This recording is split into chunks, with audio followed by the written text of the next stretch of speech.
तो बच्चों आज हम लोग प्रोटीन सिंथेसिस के बारे में स्टडी करेंगे। प्रोटीन सिंथेसिस को हम लोग ट्रांसलेशन भी कहते हैं। इसको हम लोग ट्रांसलेशन भी कहते हैं। प्रोटीन सिंथेसिस का मतलब ये होता है कि सेल के अंदर प्रोटीन का जो सिंथेसिस है, प्रोटीन का जो फॉर्मेशन है, वो फॉर्मेशन कैसे होता है और उसमें कौन कौन से सेल ऑर्गेनेल्स पार्टिसिपेट करते हैं और पूरी जो प्रोसेस है, पूरी जो मैकेनिज्म है प्रोटीन सिंथेसिस की, उसमें क्या क्या चीजें होती हैं, कौन कौन से इवेंट्स होते हैं और किस तरह से हम प्रोटीन सिंथेसिस के पूरे प्रोसेस को स्टेप बाय स्टेप अच्छे से समझने की कोशिश करेंगे, ताकि आपको ये सारी बातें जो है अच्छे से समझ में आ जाए। और ये एग्जाम में आने वाला टॉपिक होता है। आप सबसे ये आपके बॉटनी के सेकंड पेपर में पूछा जा सकता है और मे भी जूलॉजी के भी सेकंड पेपर में पूछा जा सकता है।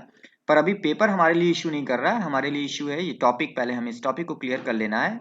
ये हमसे जहां पर भी पूछा जाएगा एग्जाम में, हम वहां पर इसका आंसर लिखेंगे। ठीक है, तो हम लोग प्रोटीन सिंथेसिस पढ़ेंगे और प्रोटीन सिंथेसिस में हमें यह पढ़ना है कि कैसे सेल के अंदर प्रोटीन का फॉर्मेशन होता है।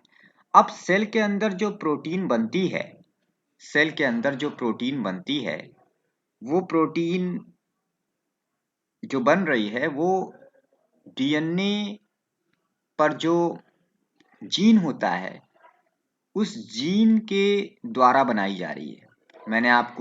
जब मैंने आपको डीएनए से एमआरएनए बनना पढ़ाया था, तो वहां पर मैंने बताया था कि एमआरएनए डीएनए के एक जीन का बनता है। एक जीन अपना प्रोटीन बनाने का जो मैसेज होता है उसको एमआरएनए की फॉर्म में बनाता है। और ये जो एमआरएनए होता है यानी मैसेंजर आरएनए होता है, ये मैसेंजर आरएनए डीएनए से बनने के बाद इसी के अंदर प्रोटीन बनाने की इंफॉर्मेशन होती है और आगे चलकर यही इंफॉर्मेशन यानी जो एमआरएनए होता है वो राइबोसोम के पास जाता है और फिर राइबोसोम की हेल्प से जो है फर्दर प्रोटीन सिंथेसिस का प्रोसेस यानी कि ट्रांसलेशन का प्रोसेस होता है। यानी प्रोटीन सिंथेसिस के लिए सबसे जरूरी एक चीज आपकी क्या हो गई, वो आपकी हो गई एमआरएनए। ये जो एमआरएनए है, अगर आप एमआरएनए जानते हैं तो फिर आपको पता चल गया होगा कि एमआरएनए बहुत इंपॉर्टेंट चीज है। जीन से एमआरएनए बनता है यानी डीएनए से एमआरएनए बनता है और इसके बनने का जो डायरेक्शन होता है वो 5 to 3 होता है। और एमआरएनए के ऊपर आपको क्या दिखाई देते हैं, बेस पेयर दिखाई देते हैं। खूब सारे आपको इस तरह से ट्रिपलेट की फॉर्म में न्यूक्लियोटाइड्स दिखाई देते हैं या बेसिस दिखाई देते हैं।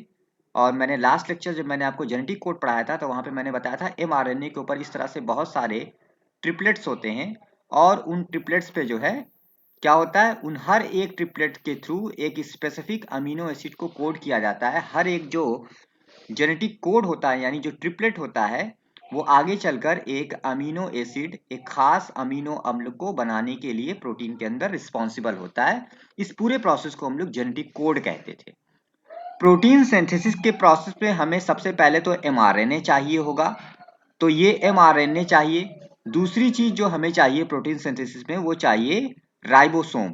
हमें चाहिए राइबोसोम। राइबोसोम बहुत इंपॉर्टेंट, क्योंकि राइबोसोम वो मशीन है, वो ऑर्गेनेल है जहां पर प्रोटीन सिंथेसिस का प्रोसेस जो है वो होता है। तो हमें क्या चाहिए होगा, राइबोसोम चाहिए होगा। ठीक है ना, तो एक राइबोसोम हमें चाहिए जिसके अंदर हम प्रोटीन सिंथेसिस का सारा काम करवाएंगे, प्रोटीन बनाएंगे। राइबोसोम कितने टाइप्स के होते हैं बेसिकली?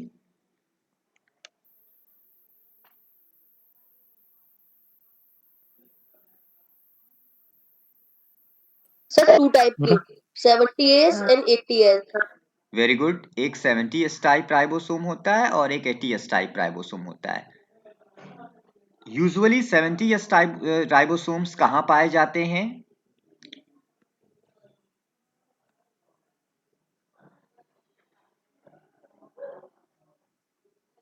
सर 70S माइटोकॉन्ड्रिया में। हाँ, एक तो प्रोकैरियोटिक सेल में पाया जाता है और साथ साथ वो यूकैरियोटिक सेल के अंदर माइटोकॉन्ड्रिया में भी पाए जाते हैं और साथ साथ क्लोरोप्लास्ट जो प्लास्टिड होता है उसके अंदर भी पाए जाते हैं। तो यूकैरियोटिक सेल में वो पाए जाएंगे कहाँ पर, माइटोकॉन्ड्रिया में, और साथ साथ जो है क्लोरोप्लास्ट में भी पाए जाएंगे। तो बेसिकली 70S टाइप राइबोसोम वो प्रोकैरियोटिक सेल का एक कैरेक्टरिस्टिक फीचर होता है। इसी तरह से ये जो 80S टाइप राइबोसोम होता है ये आपका पाया जाता है यूकैरियोटिक सेल में। ये भी आपको पता है कि 80S राइबोसोम कहाँ पाया जाता है, यूकैरियोटिक सेल में पाया जाता है। ठीक है ना, यूकैरियोटिक सेल में पाया जाता है। अच्छा, ये जो 70s टाइप राइबोसोम है बेटा, ये 70s टाइप राइबोसोम की बॉडी में दो पार्ट होते हैं, एक लार्ज सब यूनिट होती है और एक दूसरी यूनिट जो होती है बॉडी की उसको आप बोलते हो स्मॉल सब यूनिट, स्मॉल सब यूनिट। ठीक है, लार्ज सब यूनिट जो 70s टाइप राइबोसोम की होती है वो क्या होती है, वो होती है 50s, और स्मॉल सब यूनिट जो होती है वो होती है 30s। ये आपको पता होना चाहिए, जब आप सेल पढ़ते हो तो आप ये सारी बातें वहां पे टीचर्स आपको पढ़ाते हैं। इसी तरीके से आप जब और आगे बढ़ते हो और जब 80s राइबोसोम देखते हो तो जो 80s राइबोसोम होता है उसकी भी बॉडी में दो पार्ट होते हैं, एक लार्ज सब यूनिट होती है और दूसरी जो सब यूनिट होती है वो होती है स्मॉल सब यूनिट। ठीक है ना, स्मॉल स्मॉल सब यूनिट। यहाँ पर भी जो लार्ज सब यूनिट होती है 80s की वो आपकी होती है 60s और स्मॉल वाली जो होती है वो होती है 40s। ठीक है ना, इस तरह से राइबोसोम जो होता है वो बेसिकली दो सब यूनिट से बना होता है। ठीक है ना, और ये दोनों सब यूनिट्स जो होती हैं वो आपस में बाइंड हो जाती हैं, आपस में जुड़ जाती हैं, किसके थ्रू, वो आपस में जुड़ जाती हैं मैग्नीशियम आयन से, Mg2+ से। दोनों सब यूनिट आपस में मैग्नीशियम आयन से जुड़ी होती हैं। राइबोसोम की बॉडी है ना, ये राइबोसोम की बॉडी है। अब इस राइबोसोम में यहीं पर मैग्नीशियम आयन पाया जाता है। तो ये लार्ज सब यूनिट हो गई, लार्ज सब यूनिट, और ये हो गई स्मॉल सब यूनिट। ठीक है ना, ये कोई भी राइबोसोम हो सकता है, ये 70s होगा तो इसकी लार्ज सब यूनिट जो होगी वो होगी 50 और स्मॉल होगी 30। और ये अगर 80s राइबोसोम होगा तो इसकी जो लार्ज सब यूनिट होगी वो आपकी होगी 60 और इसकी जो स्मॉल सब यूनिट होगी वो क्या होगी, वो होगी 40s। ठीक है, तो एक तो आपको राइबोसोम चाहिए, राइबोसोम कैसा होता है मैंने आपको जनरल आइडिया राइबोसोम के बारे में दे दिया। नेक्स्ट जो चीज चाहिए इस प्रोसेस में बेटा, वो चाहिए बेटा एक चीज जिसको हम बोलते हैं, क्या बोलते हैं, जिसको हम बोलते हैं टीआरएनए। हमें चाहिए टीआरएनए। टीआरएनए क्या होता है, टीआरएनए का फुल फॉर्म क्या होता है जरा बताओगे मुझे। Transfer RNA. Transfer RNA. तो टीआरएनए जो होता है वो ट्रांसफर आरएनए होता है। हम टीआरएनए का फिगर आपको बना के दिखा देते हैं।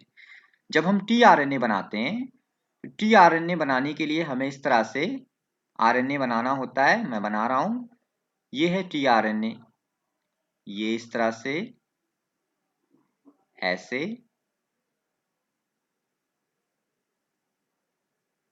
ये टीआरएनए जो स्ट्रक्चर होता है ना ये बहुत फोल्डेड स्ट्रक्चर होता है।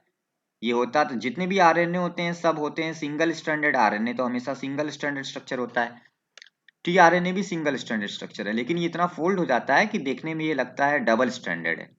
तो दिस इज बेटा टीआरएनए। ठीक है ना, इसको हम टीआरएनए कहते हैं। यहाँ पर इसका ये हो गया मान लो 3 इंड और ये हो गया इसका 5 इंड, ये दो इसके इंड हो गए 3 इंड और 5 इंड। ठीक है ना, और यहाँ पर क्या होता है, यहाँ पर इसके नाइट्रोजन, हाँ सर अगर जो mRNA है उसका डायग्राम आता है तो उसमें हम वो हेयर पिन वाला डायग्राम बना के आएंगे। हाँ बिल्कुल, और क्या, हम हेयर पिन वाला डायग्राम बनाएंगे एमआरएनए का। अगर हमें एमआरएनए हमसे स्ट्रक्चर, टीआरएनए का डायग्राम मैं आपके सामने बना रहा हूँ। सर rRNA वाला, आरआरएनए का भी मैं आपको बता दूंगा, वो भी मैं ओके आपको सर। बता दूंगा। फिलहाल आप ये देखो पहले जो मैं बता रहा हूँ, this is the structure of transfer RNA tRNA. ये बेटा टीआरएनए, ठीक है ना, ये आपका टीआरएनए हो गया। ठीक है, तो टीआरएनए जो होता है उसमें क्या होता है, इसमें आप देख रहे हो इस तरह से इसका फिगर होता है। इसमें ये जो जगह होती है आपकी, ये जो पॉइंट है इसको आप बोलते हो स्टेम, इसको आप बोलते हो लूप, ये भी एक लूप है, नीचे भी एक लूप है, ये स्टेम है, इधर भी स्टेम है और ऊपर भी एक स्टेम है। तो इस तरह से ये जो टीआरएनए होता है वो बहुत फोल्डेड स्ट्रक्चर होता है और सबसे छोटा आरएनए यही होता है टीआरएनए साइज में। सबसे छोटा आरएनए भी टीआरएनए को ही कहा जाता है। बेसिकली टीआरएनए का काम यहाँ पर क्या है, टीआरएनए जो होता है वो एमिनो एसिड्स को लेके आता है राइबोसोम पर। आपको इतना याद रखना है, टीआरएनए का काम क्या है कि एमिनो एसिड्स को राइबोसोम तक लेकर आने का काम जो है वो टीआरएनए का होगा, जो मैंने यहाँ पर बनाया हुआ है। ठीक है ना, ये ठीक है। तो एक तो आपने टीआरएनए का फिगर, अच्छा टीआरएनए में होता क्या है ना, क्योंकि ये बहुत फोल्डेड स्ट्रक्चर होता है, तो यहाँ पर क्या होता है, एक स्ट्रैंड के जो बेसेस होते हैं वो दूसरे स्ट्रैंड के सामने आ जाते हैं, तो आपस में उनके बीच में हाइड्रोजन बॉन्ड बन जाता है। जैसे डीएनए में होता है सेम वैसे ही हाइड्रोजन बॉन्ड बन जाता है। तो जब हाइड्रोजन बॉन्ड बन जाता है तो टीआरएनए दिखने में लगने लगता है double helical structure, double stranded structure दिखने में ये डबल स्ट्रैंडेड स्ट्रक्चर लगने लगता है। उसका रीजन क्या है, उसका रीजन ये है क्योंकि इसके स्ट्रैंड आपस में काफी क्वाइल्ड होते हैं, तो बीच में इनके जो है इस तरह से आपको बॉन्ड यहाँ पर स्टैब्लिश दिखाई देगा, बॉन्ड बन जाता है इस तरह से। तो ये एकदम से डीएनए की तरह से आपको डबल हेलिकल दिखाई देता है। ये जो लूप होता है, लूप वाले जो जगह है वहां पे बॉन्ड नहीं होता, वहां पे हाइड्रोजन बॉन्ड नहीं बनते हैं, ठीक है ना। तो वहां पे कुछ एक तरह से आप बोलो कि कुछ एबनॉर्मल न्यूक्लियोटाइड्स या एबनॉर्मल नाइट्रोजन बेसिस पाए जाते हैं इसके लूप में, कुछ फेक नाइट्रोजनस बेसिस पाए जाते हैं जो रियल में नहीं होते नाइट्रोजन बेसिस, वो पाए जाते हैं, इसलिए वहां पर बॉन्ड नहीं बनता नाइट्रोजन बेसिस के बीच में लूप में। अच्छा, इस एमआरएनए के डायग्राम को आपको देखने पे ये डबल स्ट्रैंडेड लगने लगता है, पर ये रियल में है सिंगल स्ट्रैंडेड। ये कैसे पता चल रहा है कि आप इसका एक एंड देखो 3 है और दूसरा एंड 5 है, इट मीन्स ये सिंगल स्ट्रैंडेड है, बट ये बहुत ज्यादा क्वाइल्ड हो गया है, घूम गया है, काफी ज्यादा फोल्ड हो गया है, इसलिए ये डबल स्ट्रैंडेड लगने लग रहा है। और घूमने की वजह से इसके नाइट्रोजन बेसिस जो स्ट्रैंड्स के हैं वो एक दूसरे के सामने आ गए और इसलिए इनके बीच में बॉन्ड बन गया है। तो ये बिल्कुल डीएनए जैसा स्ट्रक्चर है, डबल स्ट्रैंडेड स्ट्रक्चर जैसा अपीयर होता है रियल में, पर ये होता नहीं है रियल में, ये सिंगल स्ट्रैंडेड स्ट्रक्चर होता है। ट्रांसफर आरएनए या कोई भी आरएनए हो वो सिंगल स्ट्रैंडेड स्ट्रक्चर होता है। तो एक तो आपको ये पता चलेगा। इस टीआरएनए का काम क्या बेटा, टीआरएनए का काम है कैरी करना। किसको कैरी करना, ये कैरी करेगा किसको, एमिनो एसिड्स को। ये आपका एमिनो एसिड्स को कैरी करेगा और लेकर आएगा कहां पर, टू द राइबोसोम। ये राइबोसोम पर लेकर आएगा, इसका इतना ही काम होता है टीआरएनए का, इसीलिए इसको ट्रांसफर आरएनए कहते हैं, क्योंकि ये अमीनो एसिड्स को लेकर आता है राइबोसोम के पास, क्योंकि वहीं पर प्रोटीन बनाना, और प्रोटीन बनाने के लिए हमें अमीनो एसिड्स चाहिए। अमीनो एसिड्स ही तो प्रोटीन की बिल्डिंग ब्लॉक्स होते हैं, अमीनो एसिड से ही तो प्रोटीन बनेगी, प्रोटीन की यूनिट है ना अमीनो एसिड्स, ठीक है। तो उसको ले आने का काम हमारा टीआरएनए करता है, ठीक है ना। तो एक तो आपने टीआरएनए देख लिया, दूसरी चीज आपने देखा उससे पहले राइबोसोम, तीसरी चीज आपने देखा एमआरएनए। तो एमआरएनए हो गया, राइबोसोम हो गया, टीआरएनए हो गया, और इसके अलावा आपको एक चीज और चाहिए, दैट इज अमीनो एसिड्स, ठीक है ना। तो हमें चाहिए अमीनो एसिड्स, क्योंकि हमें प्रोटीन बनानी है, तो प्रोटीन बनाने के लिए है तो हमें अमीनो एसिड बहुत जरूरी है ना, बिना अमीनो एसिड के प्रोटीन कैसे बनेगी, प्रोटीन की यूनिट है ना अमीनो एसिड, तो एक्चुअल में अमीनो एसिड्स ही तो मिलकर प्रोटीन बनाएंगी, प्रोटीन की बिल्डिंग ब्लॉक तो अमीनो एसिड्स हैं। तो हमें चाहिए अमीनो एसिड्स। सेल के अंदर कितने टाइप की अमीनो एसिड्स होती हैं, तो आमतौर पे सेल के अंदर जो अमीनो एसिड्स होती हैं वो होती हैं 20 टाइप्स की, 20 प्रकार की। कितनी, 20 प्रकार की अमीनो एसिड्स जो होती हैं वो देखी जाती है। कितनी, 20 टाइप्स की, 20 टाइप्स की अमीनो एसिड्स होती हैं सेल के अंदर, ठीक है ना। अब ये जो 20 प्रकार की अमीनो एसिड्स होती हैं, इससे पहले वाले लेक्चर में जब मैंने आपको जेनेटिक कोड पढ़ाया था, तो वहां पे मैंने आपको कौन सा ट्रिपलेट किस अमीनो एसिड को कोड करता है, कौन सा जो सीक्वेंस है न्यूक्लियोटाइड का वो कौन से खास अमीनो एसिड को बनाने के लिए रिस्पॉन्सिबल है, मैंने आपको पढ़ाया था जेनेटिक कोड में लास्ट लेक्चर में। अगर आपने उसको सुना होगा तो आपको समझ में आएगा ये। तो अमीनो एसिड सेल के अंदर वैसे 20 टाइप्स की होती हैं, और हर एक अमीनो एसिड को लाने के लिए जो टीआरएनए होगा वो डिफरेंट डिफरेंट टीआरएनए होगा। यानी अगर 20 तरह के अमीनो एसिड हैं तो टीआरएनए भी 20 तरह के होंगे। तो एक चीज और पता चला कि टीआरएनए कितने टाइप का होता है, 20 टाइप का, 20 टाइप्स के होते हैं टीआरएनए, क्योंकि हर एक टीआरएनए अलग होता है दूसरे टीआरएनए से, क्योंकि कोई भी अमीनो एसिड किसी भी टीआरएनए पर नहीं जुड़ सकती है और वो उस टीआरएनए उस अमीनो एसिड को लेके आएगा राइबोसोम पे, ऐसा नहीं होता। हर एक अमीनो एसिड एक स्पेसिफिक टीआरएनए पर ही जुड़ती है। तो इस तरह से अगर अमीनो एसिड सेल के अंदर 20 प्रकार की है, तो इट मीन्स क्या कि टीआरएनए भी 20 प्रकार के होंगे, अलग अलग टाइप के, और वो अपने अपने टाइप के अपने अपने अकॉर्डिंग जो है वो अमीनो एसिड्स को अपने ऊपर रख कर लेकर आएंगे, कहां पर, राइबोसोम के पास में। तो अमीनो एसिड्स क्या हो गई, बिल्डिंग ब्लॉक्स हो गई, किसकी, प्रोटीन की। हम अमीनो एसिड्स को आपस में वहां पे इकट्ठा करेंगे और उसके बाद उनको जोड़ के प्रोटीन बनाएंगे, लेकिन अमीनो एसिड्स को लाने का काम टीआरएनए करेगा राइबोसोम पर, और पूरा प्रोसेस जो प्रोटीन सिंथेसिस का है वो कहां पर होगा, वो होगा राइबोसोम पर। और ये जो mRNA है, मैंने आपको कई बार बताया mRNA के बारे में, पिछले 2 लेक्चर्स में बता रहा हूँ, जब मैंने आपको ट्रांसक्रिप्शन पढ़ाया तो भी बताया कि mRNA के पास होती है प्रोटीन बनाने की इंफॉर्मेशन। mRNA के पास इंफॉर्मेशन है, किस चीज की इंफॉर्मेशन है? For protein. प्रोटीन बनाने की इंफॉर्मेशन का मतलब क्या होता है? मैंने आपको बताया था कि प्रोटीन के अंदर कितनी अमीनो एसिड्स होंगी, प्रोटीन के अंदर अमीनो एसिड्स का सीक्वेंस क्या होगा, कौन सी अमीनो एसिड के बाद फिर कौन सी अमीनो एसिड लगानी है, और वो प्रोटीन के अंदर total number of amino acid कितनी होंगी, ये सारी इंफॉर्मेशन जो है वो mRNA के पास है। तो इसलिए mRNA भी बहुत जरूरी है। अगर mRNA नहीं होगा तो राइबोसोम को ये चीज पता नहीं चलेगी कि उसको जो प्रोटीन बनानी है वो प्रोटीन कितनी अमीनो एसिड की बनानी है, उस प्रोटीन के अंदर अमीनो एसिड्स का सीक्वेंस क्या रखना है। तो ये सारी इंफॉर्मेशन जो होती है वो mRNA के पास होती है। एक्चुअल में ये इंफॉर्मेशन जीन के पास थी, जीन ने अपनी इंफॉर्मेशन को mRNA में कन्वर्ट किया। अब ये mRNA उस इंफॉर्मेशन को, कि प्रोटीन बनाने की जो इंफॉर्मेशन है उसको ये लेके जाएगा, राइबोसोम के पास mRNA पहुंचेगा तो राइबोसोम करेक्ट प्रोटीन बना पाएगा। तो ये एक तरह से मैप है, एक तरह का नक्शा है घर बनाने का, mRNA, और जो घर हमारा है वो प्रोटीन है। और हाँ सर, ये जो mRNA है वो डायरेक्ट राइबोसोम पे पहुंचेगा, तो tRNA का क्या काम है? mRNA जो है वो मैप है, वो नक्शा है, वो पहुंचेगा राइबोसोम पर और tRNA लेकर आएगा एमिनो एसिड्स को, क्योंकि हमें जो प्रोटीन बनानी है उसके लिए हमें एमिनो एसिड चाहिए। तो वो एमिनो एसिड को लेकर आने का काम, आपको घर बनाना है तो उसके लिए आपको ईंट चाहिए, ब्रिक्स चाहिए, ईंट चाहिए ना, और आपको ईंट आपको मंगाना पड़ेगा तो उसके लिए आपको एक ट्रक चाहिए, एक बड़ा सा ट्रक चाहिए जिसपे आप अपनी ईंट को रखकर अपने घर पे मंगाएंगे, अपनी उस जमीन पे, उस साइट पे मंगाएंगे ना जहां पर आपको बिल्डिंग बनानी है। तो वो ट्रक का काम जो है वो tRNA का है। उसने क्या करना है, tRNA का काम है एमिनो एसिड्स को लेकर आना। mRNA अमीनो एसिड को नहीं लेके आता, mRNA तो इंफॉर्मेशन है, mRNA वो मैप है जिस मैप के अकॉर्डिंग प्रोटीन बननी है। तो वो इंफॉर्मेशन या वो जो नक्शा है वो mRNA है।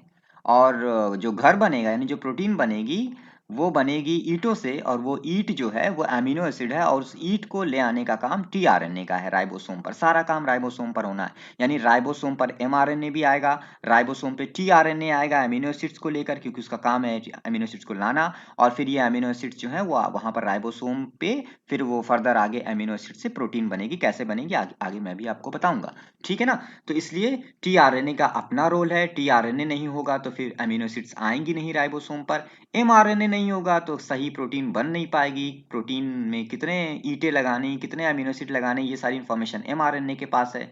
राइबोसोम वो मशीन है, वो जगह है जहां पर प्रोटीन बनेगी, ठीक है ना। और अमीनो एसिड्स तो बहुत जरूरी है, क्योंकि बिना अमीनो एसिड के आप कोई प्रोटीन बना नहीं सकते, अमीनो एसिड्स ही तो प्रोटीन की बिल्डिंग ब्लॉक्स होते हैं।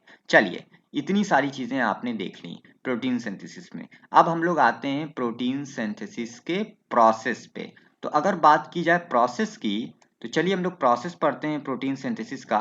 और प्रोसेस में हम लोग क्या देखते हैं कि पूरा जो प्रोटीन सिंथेसिस का प्रोसेस है, यानी जो उसकी मैकेनिज्म है प्रोटीन सिंथेसिस की, उस पूरी मैकेनिज्म को हमने डिवाइड कर देना है 3 स्टेप में। जैसे हम लोगों ने इससे पहले डीएनए टू डीएनए पढ़ा था, रिप्लिकेशन, या फिर हम लोगों ने डीएनए टू एमआरएनए पढ़ा था, ट्रांसक्रिप्शन, या फिर आज हम लोग पढ़ रहे हैं ट्रांसलेशन। तो हमने जब भी पढ़ाया आपको तो स्टेप्स में डिवाइड करके पढ़ाया। तो सेम ऐसे ही जब हम प्रोटीन सिंथेसिस आज पढ़ रहे हैं तो वहां पर भी हमने क्या करना है, पूरे प्रोसेस को हमें स्टेप्स में डिवाइड कर देना है। 3 मेन स्टेप यहाँ पर है भैया बेटा। सबसे पहला स्टेप जो है दैट इज चेन इनिशिएशन। पहले स्टेप का नाम है चेन इनिशिएशन। सेकेंड स्टेप है chain elongation, chain means protein आप समझ लो, चेन इलोंगेशन। और जो थर्ड स्टेप है लास्ट वाला that is chain chain last step है तो चेन टर्मिनेशन, टर्मिनेट मतलब खत्म होना, लास्ट स्टेप। इनिशिएशन पहला स्टेप है, इनिशिएशन मतलब शुरुआत होना। पहला स्टेप चेन इनिशिएशन, दूसरा चेन इलोंगेशन, तीसरा चेन टर्मिनेशन। ये 3 स्टेप्स हैं प्रोटीन सिंथेसिस के। अब हमने एक एक करके इन सारे स्टेप्स को पढ़ाई करना है। तो सबसे पहले अगर देखें तो सबसे पहला स्टेप जो आपका आ जाएगा दैट इज चेन इनिशिएशन। इस स्टेप में क्या करना है, प्रोटीन बनाने का काम चालू करना है।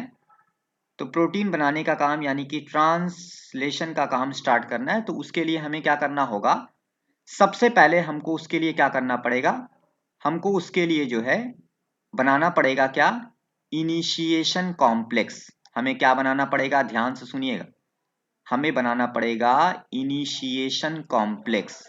सबसे पहले हम इनिशिएशन कॉम्प्लेक्स बनाएंगे। व्हाट इज इनिशिएशन कॉम्प्लेक्स बेटा, इनिशिएशन कॉम्प्लेक्स का मतलब ये कि हमें राइबोसोम लेना है, राइबोसोम लेना है। राइबोसोम में क्या, हमें राइबोसोम की स्मॉल यूनिट लेना है। ध्यान से देखिएगा, अभी मैं फिगर भी बनाऊंगा तब अच्छे से समझ में आ जाएगा।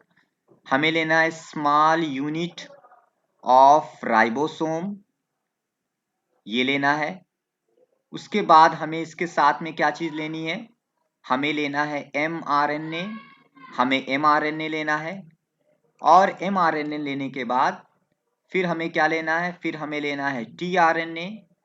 ये जो tRNA है ये एक्चुअल में जो है क्या है, ये एक्चुअल में लोडेड tRNA है। लोडेड tRNA क्या होता है मैं अभी आपको बताऊंगा, अभी मैं ब्रैकेट में लिख देता हूँ लोडेड, ये लोडेड tRNA। इसका एक और नाम भी होता है, इसका एक और नाम भी होता है लोडेड tRNA का, मैं यहीं पर लिख देता हूँ।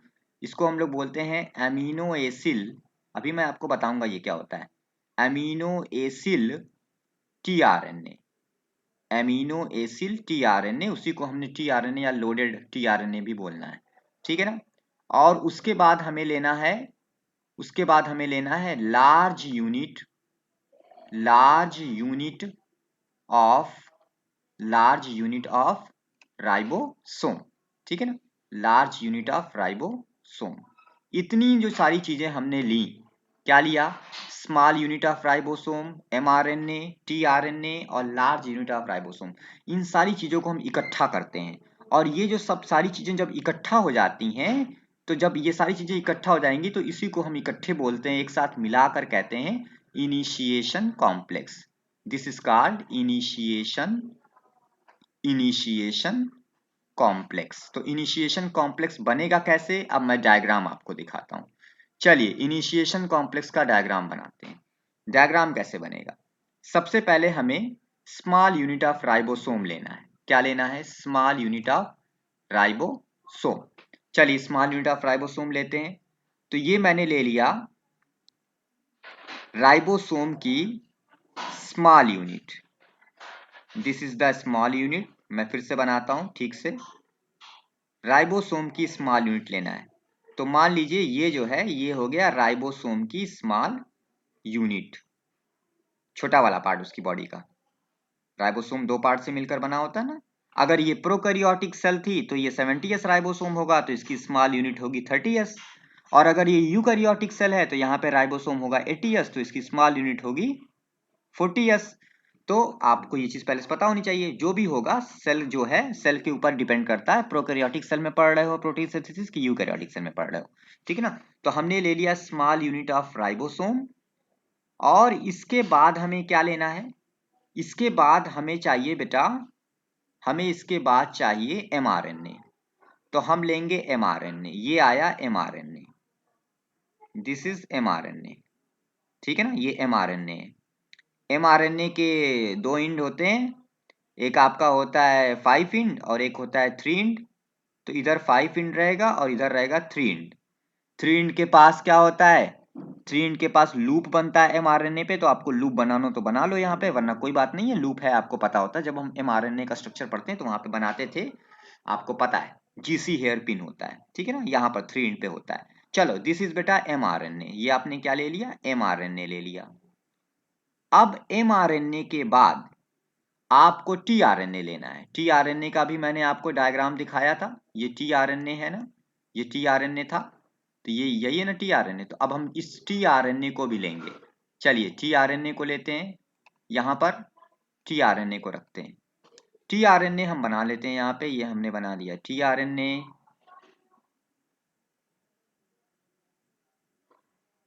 दिस इज बेटा tRNA।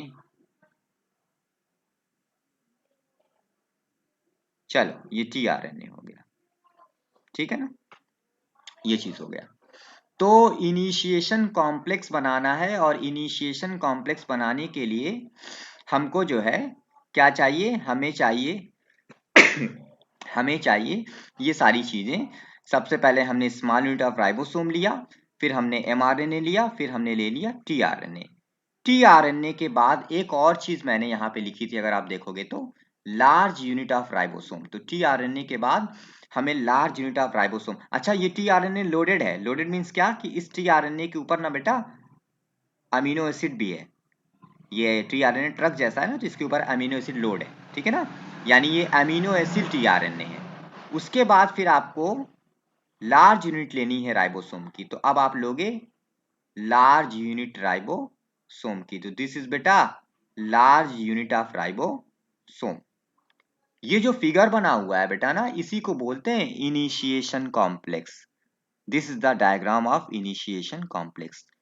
सबसे पहले स्मॉल यूनिट राइबोसोम की लिया, फिर उसके ऊपर रख दिया एमआरएनए। अच्छा, एमआरएनए का कौन सा इंड जुड़ता है राइबोसोम से? 5 इंड जुड़ता है, ये भी याद रखेंगे। 5 इंड की तरफ से एमआरएनए स्मॉल यूनिट से अटैच होता है। उसके बाद आपने ऊपर रख दिया टीआरएनए। टीआरएनए लोडेड टीआरएनए, यानी टीआरएनए के ऊपर क्या है? टीआरएनए के ऊपर अमीनो एसिड है। और एकदम बाद में आपने जो है लार्ज यूनिट राइबोसोम की ले ली। दिस इज द बेटा large unit of ribosome. Large unit of ribosome, ठीक है ना। ये क्या है? ये क्या है? ये है अमीनो एसिड। अमीनो एसिड हमेशा टीआरएनए पर लोड होती है, टीआरएनए पर ही रहती है। वो टीआरएनए ही तो लेके आता है अमीनो एसिड को अपने ऊपर लोड करके। तो ये क्या है? अमीनो एसिड हो गई, ठीक है ना बेटा। ये जो पूरा डायग्राम है, इसी को आपने क्या बोला? Initiation complex. ये डायग्राम आपका क्या कहलाएगा? इनिशिएशन कॉम्प्लेक्स कहलाएगा, ठीक है। तो पहला जो स्टेप है आपका चेन इनिशिएशन, उसमें एक तो चीज हो गई इनिशिएशन कॉम्प्लेक्स आप बनाते हो। लेकिन इनिशिएशन कॉम्प्लेक्स में आपने देखा, इस टीआरएनए को जरा ध्यान दो। टीआरएनए को, ये जो टीआरएनए है, ये टीआरएनए लोडेड टीआरएनए मींस क्या? लोडेड टीआरएनए का मतलब क्या होता है? सबसे पहले यहां देखो, इस फिगर में देखो, मैं एक और फिगर बनाता हूं तुम लोगों के लिए। बेटा दिस इज बेटा अमीनो एसिड। ये मान लो अमीनो एसिड है, ये कोई अमीनो एसिड है।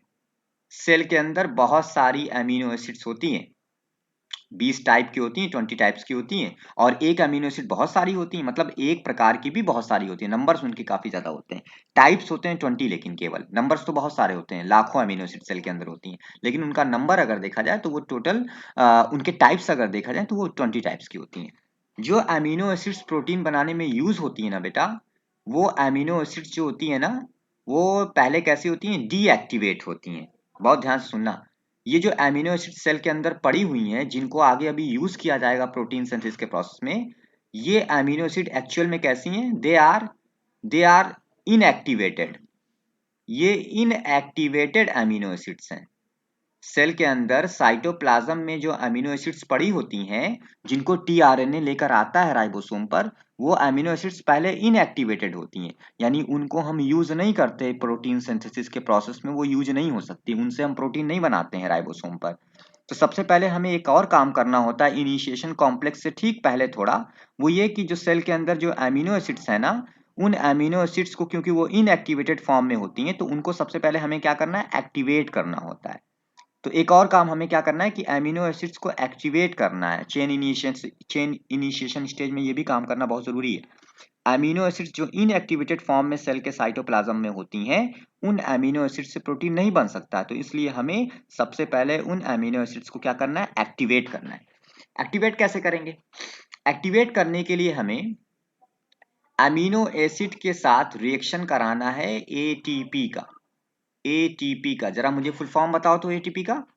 एटीपी से हम क्या करेंगे? अमीनो एसिड्स को, amino adenosine triphosphate. Triphosphate, adenosine triphosphate. हाँ, adenosine triphosphate, very good. ATP जिसको हम पावर, एक तरह से एनर्जी क्वाइन कहते हैं सेल के अंदर। तो खैर इस तरह के बहुत सारे नाम है। तो एटीपी जो होता है एडिनोसिन ट्राइफॉस्फेट, ये एक तरह की एनर्जी है, एनर्जी कंपाउंड है, हाई एनर्जी कंपाउंड है एटीपी। और इस एटीपी नाम के कंपाउंड को हम रिएक्ट कराते हैं अमीनो एसिड से। जब हम सेल के अंदर ये इनएक्टिवेटेड अमीनो एसिड्स को एटीपी से रिएक्ट कराएंगे ना, तो क्या होगा? तो ये जो अमीनो एसिड्स है ना, ये क्या होगी ना, ये अमीनो एसिड इस एटीपी एडेनोसिन ट्राइफॉस्फेट, इसके अंदर 3 फास्फेट होते हैं, 3 फास्फेट कंपाउंड पाए जाते हैं, 3 फास्फेट ग्रुप होते हैं, तो उन 3 फास्फेट ग्रुप में से 2 फास्फेट ग्रुप्स जो होते हैं वो अलग हो जाएंगे और एक जो फास्फेट है वो जाकर एमिनो एसिड से जुड़ जाएगा।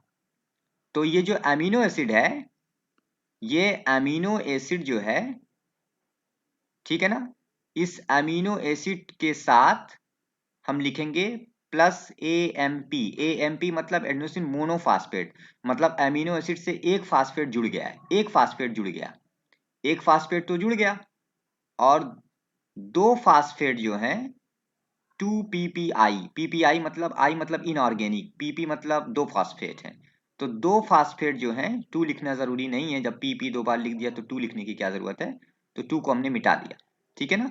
तो ये जो है PPI का मतलब कि 2 फास्फेट जो है वो रिलीज हो गए और एमिनो एसिड ATP से रिएक्शन कर लिया, तो ATP में से एक फास्फेट जाकर एमिनो एसिड से जुड़ गया, तो एमिनो एसिड प्लस AMP बना और 2 फास्फेट जो है वो अलग हो गए। तो इसीलिए AMP मतलब एडेनोसिन मोनोफास्फेट, मतलब एक फास्फेट जो है वो एमिनो एसिड से जुड़ गया और 2 फास्फेट सेपरेट हो गए, अलग हो गए, उनका कोई काम नहीं था। उस रिएक्शन में ये हुआ जब हमने एमिनो एसिड को ATP से रिएक्ट कराया। जब हमने एमिनो एसिड को ATP से रिएक्ट कराया तो हमने इसलिए कराया ताकि एमिनो एसिड क्या हो जाए, एमिनो एसिड हो जाए एक्टिवेट। तो बेटा this is the activated amino acid, इसको हम बोलते हैं, ये जो चीज है ना, इसको हम बोलते हैं क्या, इसको हम बोलते हैं activated amino acid. Activated amino acid में क्या होता है, एक फास्फेट ग्रुप होता है, ATP का एक फास्फेट उसके साथ जुड़ जाता है, तो वो एक तरह से एमिनो एसिड को जब एनर्जी मिल गई तो वो एक्टिवेट हो गया, ATP मींस एनर्जी, ठीक है ना। तो ये एक्टिवेटेड एमिनो एसिड में चेंज हो गया।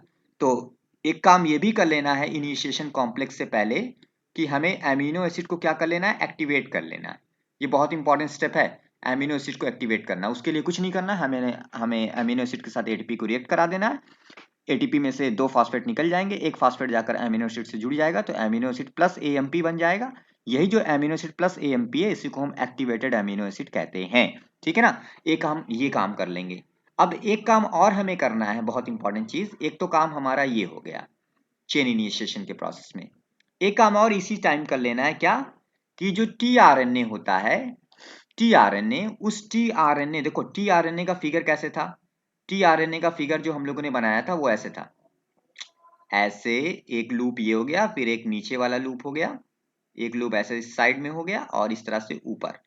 अच्छा इसमें भी देखो एक होता है 3 इंड और एक होता है 5 इंड। ये tRNA का फिगर है बेटा। देखो ये tRNA ट्रांसफर RNA है, इसका काम क्या है, इसका काम है अपने ऊपर एक्टिवेटेड अमीनो एसिड को लोड करना, क्योंकि tRNA एक ट्रक की तरह काम करता है। जैसे हमें घर बनाना है तो हमें ईंटें मंगानी पड़ेंगी और ईंट हम ट्रक पे लाद कर उसको लेके आएंगे ना, इसी तरीके से हमें क्या करना है, इस tRNA को ट्रक की तरह यूज करना है और ये tRNA ट्रक की तरह यूज होगा और इसके ऊपर हम ईंट को लाद देंगे। लेकिन हम एक ट्रक पे केवल एक ही ईंट लेके आएंगे, एक ट्रक पे सैकड़ों ईंट नहीं लेके आएंगे, एक ही ईंट ले आएंगे। तो एक ईंट जो है उसको हम एमिनो एसिड कहेंगे। 20 तरह की ईंटें हैं, 20 तरह की एमिनो एसिड है, 20 तरह के ट्रक भी होते हैं, इसीलिए tRNA भी 20 टाइप्स के होते हैं, क्योंकि हर एक tRNA पर एक स्पेशल एमिनो एसिड को लोड किया जाता है। तो बेटा ये जो tRNA है इस पर हम अमीनो एसिड को लोड करेंगे, तो लोडिंग भी आपको जाननी है। तो अब हमने क्या किया, ये देखो tRNA का जो 3 इंड होता है ना, 3 इंड, उसी 3 इंड पर हम क्या करते हैं, ऐसे हम क्या कर देते हैं, अमीनो एसिड को लोड कर देते हैं। ये हमने अमीनो एसिड को इसके ऊपर जोड़ दिया, tRNA पर 3 इंड पर अमीनो एसिड आकर जुड़ जाता है, ठीक है ना। अमीनो एसिड वहां पे आके जुड़ जाएगा, बाइंड हो जाएगा। ये जो अमीनो एसिड है, ये amino acid activated amino acid है, ये इनएक्टिवेटेड नहीं है। पहले हमने क्या करना है, सेल के अंदर पड़े हुए अमीनो एसिड को इनएक्टिवेट से एक्टिवेट करना है ATP से रिएक्शन कराकर। जब वो एक्टिवेट हो जाएगा तो वो अमीनो एसिड प्लस AMP हो जाएगा। अब AMP जो है ना, मतलब ये फास्फेट है ना, ये फास्फेट को फिर ये अपने पास से हटा देता है। जैसे ही ये tRNA के पास आता है तो ये फास्फेट को अपने पास से हटा देता है, फिर से ये केवल अमीनो एसिड ही होता है, ये रियल में प्योर अमीनो एसिड होता है। ये अमीनो एसिड आकर जो है tRNA के ऊपर लोड हो जाएगा, मतलब उसके ऊपर आकर जुड़ जाएगा। जब जुड़ जाएगा तो हम बोलेंगे कि जो tRNA ये क्या हो गया, लोड हो गया, लोडेड tRNA इसको बोलेंगे। क्या बोलेंगे, लोडेड tRNA। देखो इसको लोडेड tRNA भी बोला जाएगा क्योंकि इसके ऊपर तुमने लोड कर दिया है, क्या लोड कर दिया है? अमीनो एसिड को लोड कर दिया है। इसका और भी कई सारा नाम है। इसको तुम बोल सकते हो चार्ज्ड, CHARGED, चार्ज्ड tRNA। इसको चार्ज्ड tRNA भी कहते हैं इसको, क्योंकि ये चार्ज हो गया। चार्ज होने का मतलब क्या कि इस tRNA के ऊपर तुमने एक्टिवेटेड अमीनो एसिड को लोड कर दिया है, क्योंकि अब ये tRNA अमीनो एसिड को लेकर जाएगा राइबोसोम के पास में, ठीक है ना। तो इसलिए इसको चार्ज tRNA भी कहते हैं, लोडेड tRNA भी कहते हैं। और इसका सही नाम जो बना वो क्या बना? सही नाम जो इसका बना वो बना अमीनो एसिल tRNA। तो व्हाट इज बेटा अमीनो एसिड tRNA? जब tRNA पर अमीनो एसिड आकर जुड़ जाता है, लोड हो जाता है उसके 3 पर, तब हम उस tRNA को बोलते हैं अमीनो एसिड tRNA। आप उसको लोडेड tRNA भी कहते हैं, चार्ज tRNA भी कहते हैं, उसी को हम अमीनो एसिड tRNA कहते हैं, क्योंकि उसके ऊपर tRNA के ऊपर, ट्रक के ऊपर हमने ईट को जो है लोड कर दिया है, अमीनो एसिड को लोड कर दिया है। हर एक ट्रक पे एक ही ईट को लोड करना है, ठीक है ना। यानी हर एक tRNA पर एक अमीनो एसिड को हम लोड कर देंगे। अमीनो एसिड 20 टाइप्स की होती हैं, तो tRNA भी 20 डिफरेंट टाइप्स के होते हैं, 20 टाइप्स के होते हैं, ठीक है ना। तो एक काम ये हो गया, तो ये आपको पता करना है। तो आप देखो आप कि चेन इनिशिएशन स्टेप में आपने अमीनो एसिड को सबसे पहले एक्टिवेट किया, फिर आपने एक्टिवेटेड अमीनो एसिड को, फिर आपने क्या किया? एक्टिवेटेड अमीनो एसिड को लोड कर दिया tRNA पर, tRNA पर लोड कर दिया। tRNA अब कहलाएगा अमीनो एसिड tRNA या लोडेड tRNA। tRNA के 3 एंड पर आपने एक्टिवेटेड अमीनो एसिड को लोड किया। अब ये tRNA, लोडेड tRNA, इस वाले डायग्राम में अब आप देखोगे तो यहां पर आपको नीचे स्मॉल यूनिट दिखाई दे रही है। उसके बाद आपने mRNA को लगाया। mRNA के ऊपर आपने देखो जो tRNA लगाया है वो लोडेड tRNA, यानी ये जो tRNA आपने यहाँ पे लगाया है ये क्या है? ये अमीनो एसिल tRNA, ये अमीनो एसिल tRNA, ठीक है ना। ये tRNA कैसा है? Amino acyl tRNA, loaded tRNA। और लोडेड tRNA आने के बाद फिर लार्ज यूनिट जो राइबोसोम की होती है वो आकर ऊपर से उसको ढक लेती है। तो ये पूरा जो मशीन बनी ना, ये जो पूरी मशीन बनी, इस पूरी मशीन को हम बोलते हैं इनिशिएशन कॉम्प्लेक्स। एक चीज और मैं यहाँ पे आपको बता दूं, वो ये कि बेटा स्मॉल यूनिट सबसे पहले आई थी, उसके ऊपर mRNA आया था। तो स्मॉल यूनिट mRNA और फिर उसके ऊपर आया था अमीनो एसिड tRNA, मतलब लोडेड tRNA, जिसके ऊपर एक्टिवेटेड अमीनो एसिड लोड है।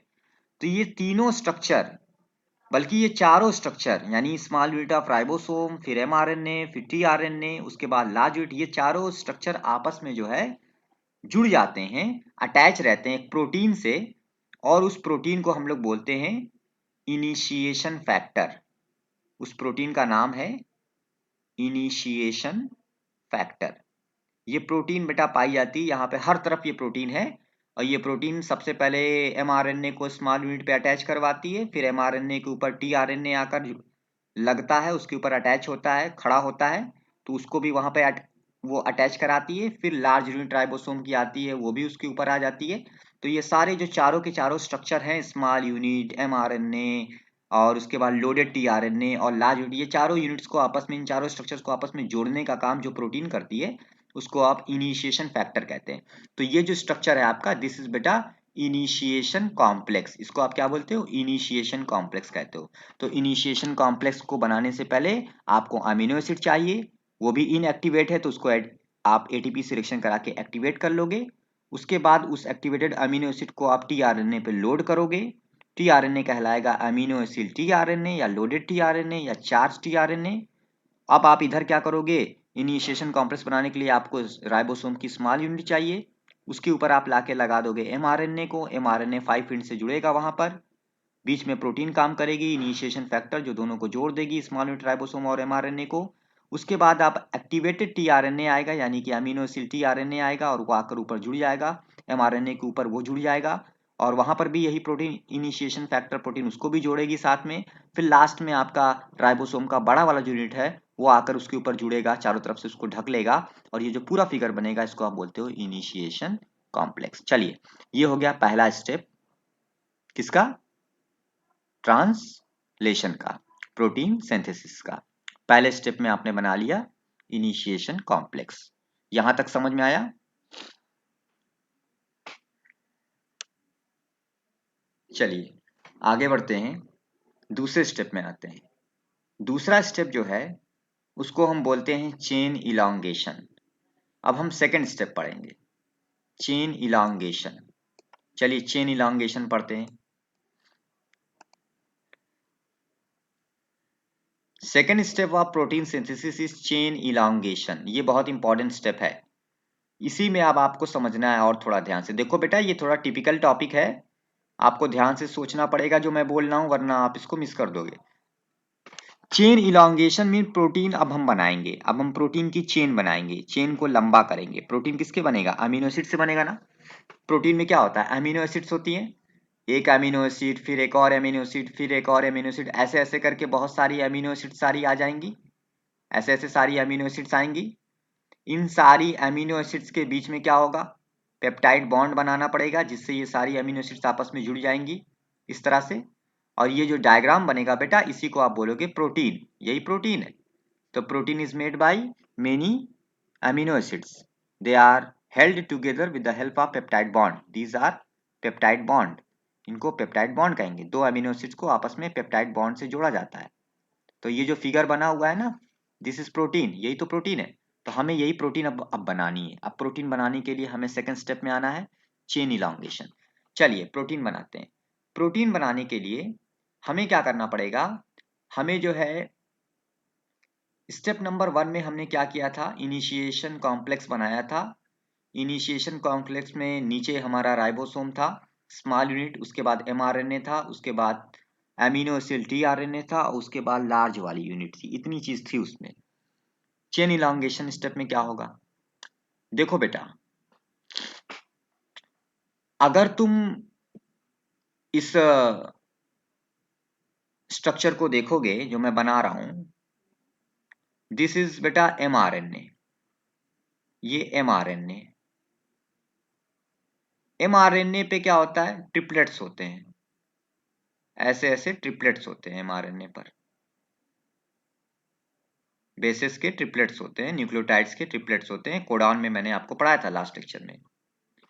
mRNA पे जो पहला ट्रिपलेट होता है बेटा, वो होता है AUG। पहला ट्रिपलेट AUG होता है। उसके बाद आगे कुछ भी ट्रिपलेट आप बना सकते हो, UUU कर दो, UAG कर दो, GAA कर दो, UAA कर दो, इस तरह से आप जो है कर देते हो, ठीक है ना। कुछ भी ट्रिपलेट आप बना सकते हो इस तरह से, ठीक है ना। इस mRNA पे इस तरह से बहुत सारे ट्रिपलेट्स होते हैं। हर एक ट्रिपलेट एक अमीनो एसिड को कोड करता है। अब देखो इस mRNA को, फिगर को ध्यान से देखो। AUG नाम का जो ट्रिपलेट होता है, ये कौन सी अमीनो एसिड को कोड करता है? किसी को पता है? ये कौन सी अमीनो एसिड को बनाएगा? AUG, methionine. वेरी गुड, ये बनाएगा मेथियोनिन को।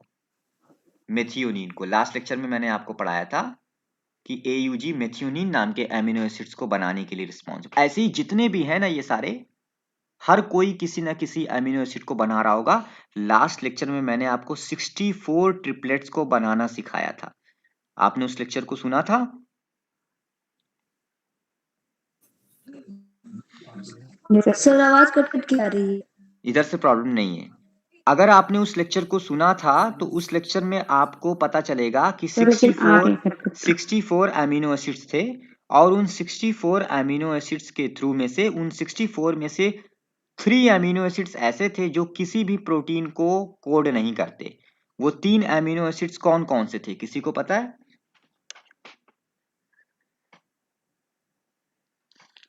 UAC, UUA और UGA।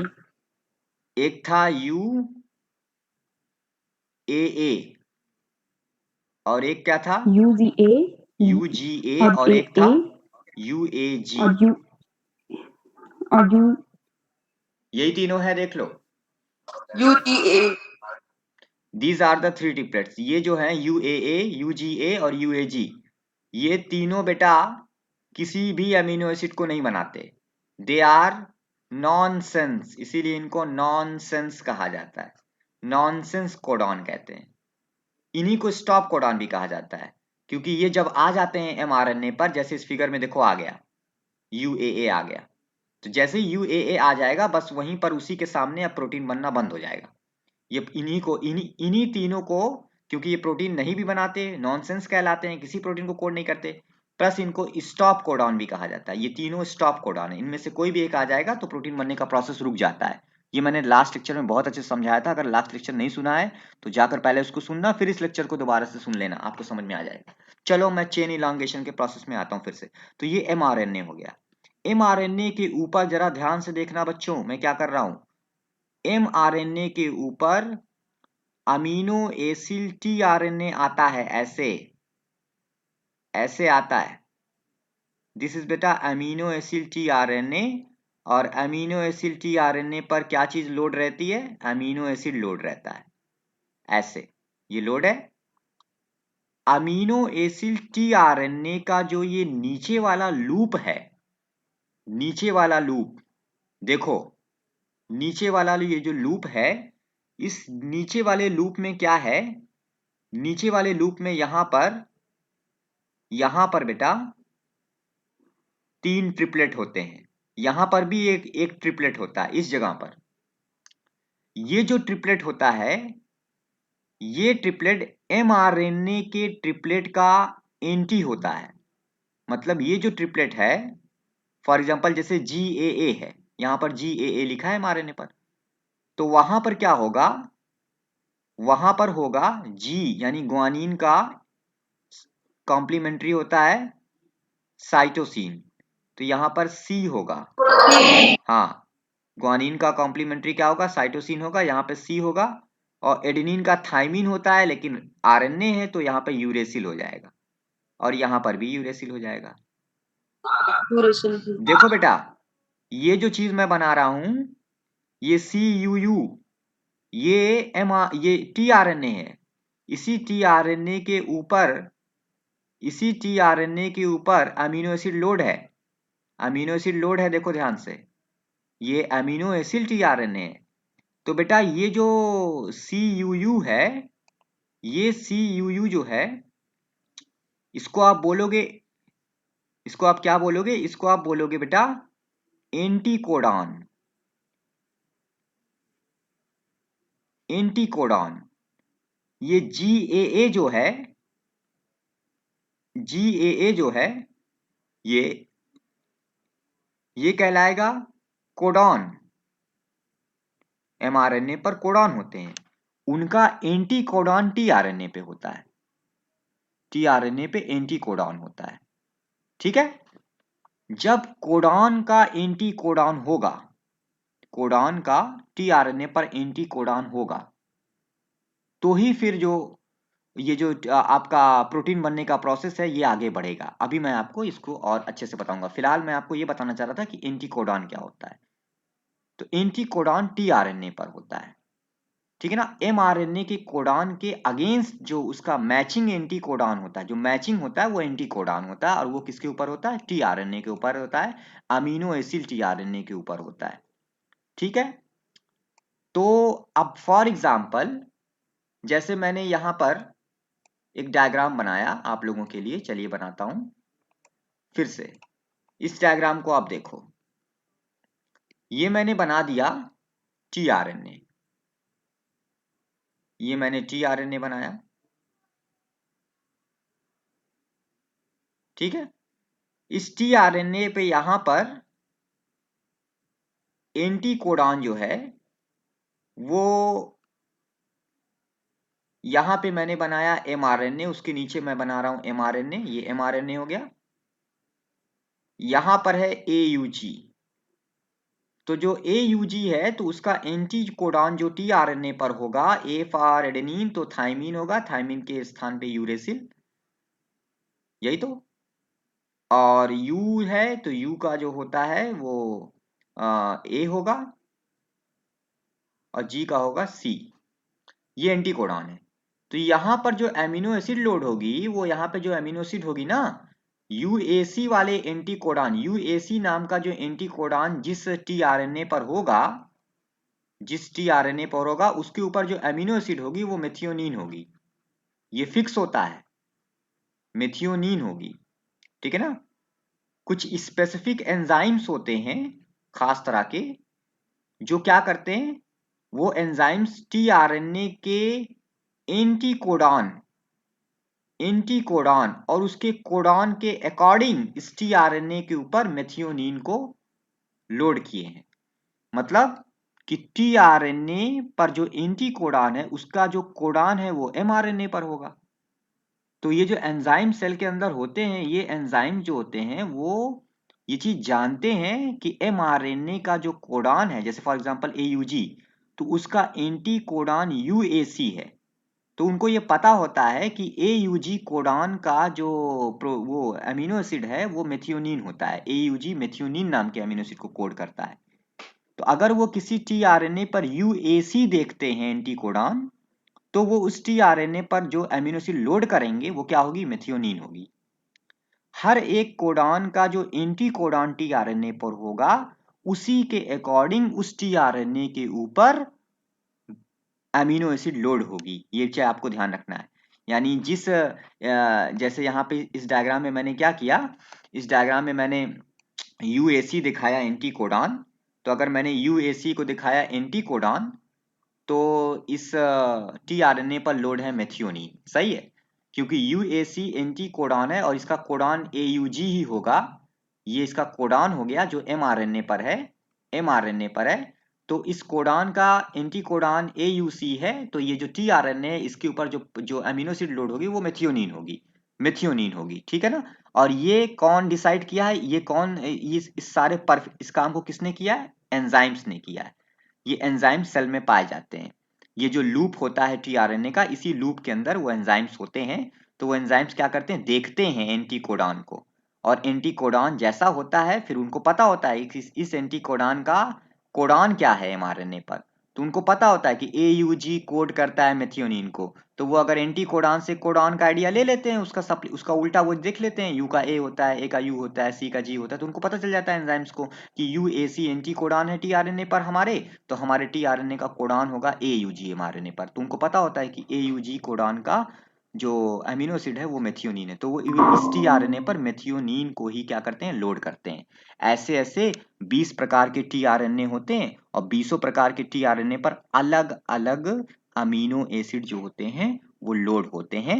ये डिपेंड करता है उनके एंटीकोडॉन और उस एंटीकोडॉन का जो एमआरएनए पर कोडॉन है उसके अकॉर्डिंग ये सारा काम फिक्स होता है। पहले से ही ये सारी चीजें जो है सेट होती हैं, फिक्स होती हैं, कंफर्म होती हैं। तो यहाँ कंफ्यूजन नहीं होनी चाहिए। ये जो मेथियोनीन ऊपर है वो मेथियोनीन इसलिए इस टीआरएनए पर मैंने मेथियोनीन लगाया है क्योंकि इस टीआरएनए पर जो एंटीकोडॉन है वो यूएसी है। इसका मतलब कि यूएसी का जो कोडॉन होगा एमआरएनए पर वो एयूजी होगा, और एयूजी हमेशा कोड करता है मेथियोनीन को। यानी एयूजी के सामने वही वाला टीआरएनए आएगा, एयूजी के सामने वही वाला टीआरएनए आएगा जिस टीआरएनए का एंटीकोडॉन यूएसी होगा, वही टीआरएनए वहीं आएगा, तभी वो मैचिंग होगी, तभी एयूजी का एंटीकोडॉन यूएसी होगा। अगर वो टीआरएनए नहीं आएगा जिसका एंटीकोडॉन यूएसी है, कोई और एंटीकोडॉन है, तो वो मैच कहाँ हुआ, मैच नहीं होगा, ठीक है ना। तो ये चीज आपको ध्यान रखनी है। तो बेटा ये जो एक प्रोसेस था इसको भी आप लोगों ने समझा। चलिए फिर से आते हैं चेन इलांगेशन के प्रोसेस में। एक और चीज मैं आपको बताता हूं, कंफ्यूज मत होना। एक और चीज देखो, देखो बेटा, ये मान लो राइबोसोम की बड़ी वाली यूनिट है, और ये मान लो छोटी, उल्टा कर दिया मैंने, ये मान लो छोटी वाली यूनिट है। ऐसे इस पूरे राइबोसोम पर, ये राइबोसोम है जहां पर प्रोटीन बनेगी अभी, इस पूरे राइबोसोम पे 3 पार्ट हैं, 3 एरिया है। कितने एरिया है, कितने एरिया है इसमें, 3 एरिया है। कौन कौन सा, ध्यान से सुनना। ये जो एरिया है ये वाला राइट साइड में, एकदम राइट साइड में, इस एरिया को बोलते हैं, इस एरिया को बोलते हैं ए, इसको बोलते हैं ए साइट, ए साइट। बीच वाला जो एरिया है राइबोसोम का उसको हम बोलते हैं क्या बोलते हैं?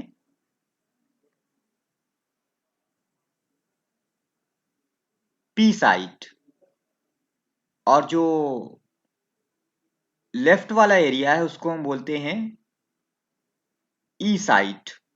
बहुत इंपॉर्टेंट चीज बता रहा हूं, सारी चीजें समझोगे तभी तभी तुमको पता चलेगा प्रोटीन कैसे बनती है, वरना नहीं बना पाओगे प्रोटीन। ए मतलब क्या होता है मैं बता दूं। ए का मतलब होता है, ए का मतलब होता है कि इस जगह पर अमीनो एसिड टीआरएनए, यानी जो ट्रक होती हैं, लोडेड ट्रक होती हैं, अमीनो एसिड से लोडेड जो ट्रक होती हैं, वो यहां पर जो है आती हैं, यहीं पर वो आकर खड़ी होती हैं। यहीं पर अमीनो एसिड टीआरएनए आता है, कहां पर? ए साइट पे। पी साइट जो है, पी का मतलब होता है प्रोटीन। तो पी साइट वो जगह है जहां पर प्रोटीन बनती है, जहां पर प्रोटीन एक्चुअल में बनती है, प्रोटीन फॉर्मेशन जहां होता है, प्रोटीन सिंथेसिस जहां पे होती है। तो प्रोटीन सिंथेसिस जहां पे होती है उस जगह को पी साइट कहा जाता है। और ई का मतलब होता है एग्जिट। एग्जिट, एग्जिट बोल दो या फिर इंड बोल दो, इंड। इसको एग्जिट या इंड साइट कहते हैं क्योंकि यहां पर जो है जो ट्रक होते हैं यानी टीआरएनए होते हैं, वो टीआरएनए पहले ए साइट पे आएंगे, फिर पी साइट पे खिसकेंगे, पी साइट के बाद पी साइट पे उनके ऊपर जो अमीनो एसिड है उसको उतार लिया जाएगा और ट्रक हो जाएंगे खाली। टीआरएनए खाली हो जाएगा, फ्री हो जाएगा फ्रॉम अमीनो एसिड। और जब वो फ्री हो जाएगा तो वो ई साइट में आ जाएगा, और ई साइट से फिर वो टीआरएनए जो है, खाली टीआरएनए जो है वो बाहर आ जाएगा। तो ई फॉर एग्जिट मतलब वहां से जो टीआरएनए, खाली टीआरएनए, खाली मींस पी साइट पे उस टीआरएनए के अमीनो एसिड को यूज कर लिया गया है, तो अब वो टीआरएनए खाली हो गया, उसके ऊपर अब तो अमीनो एसिड लोड है नहीं। तो जो अनलोडेड है यानी खाली जो पड़ा टीआरएनए है वो ई साइट में आ जाएगा, और ई साइट से फिर वो बाहर हो जाएगा। ठीक है ना? तो इस तरह से राइबोसोम पे कितने साइट हैं? 3 साइट हैं, ए साइट, पी साइट और ई साइट। तीनों साइट याद रखेंगे, ठीक है ना? तीनों का मतलब भी मैंने आपको बता दिया। चलिए आगे बढ़ते हैं। अब ध्यान से देखो, मैंने क्या किया, सबसे पहले मैंने यहां पे बना दिया आपका राइबोसोम की small unit, small unit, this is small unit, उल्टा मैंने बनाया। और ये है राइबोसोम की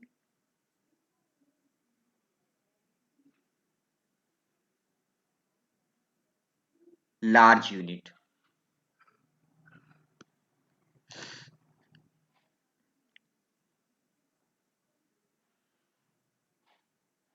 एमआरएनए, एमआरएनए।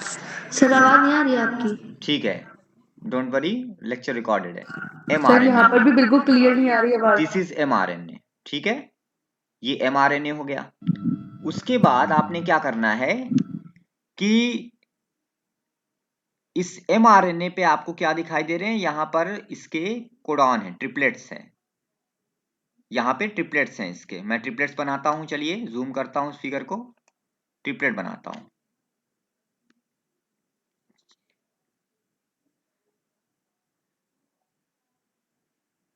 दिस इज बेटा ट्रिपलेट,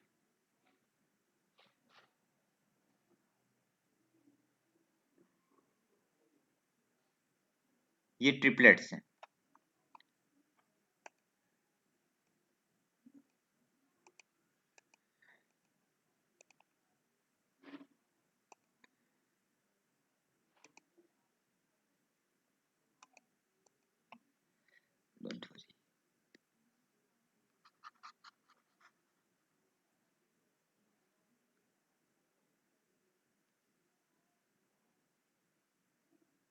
मैंने इसे एमआरएनए को और थोड़ा लंबा कर दिया, चलो इतना मैंने कर दिया। ठीक है, और ये सारे क्या हैं? ट्रिपलेट्स के ऊपर है, न्यूक्लियोटाइड्स के सीक्वेंसेस, कोडॉन जिसको कहा जाता है, ऐसे ऐसे करके हैं। ये इसका हो गया 3 एंड, और इधर जो है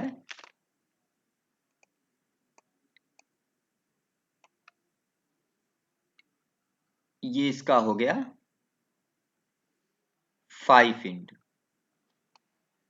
इस फिगर को आप ध्यान से देखिए, इसी फिगर में मैं आपको बता दूंगा सारा कुछ।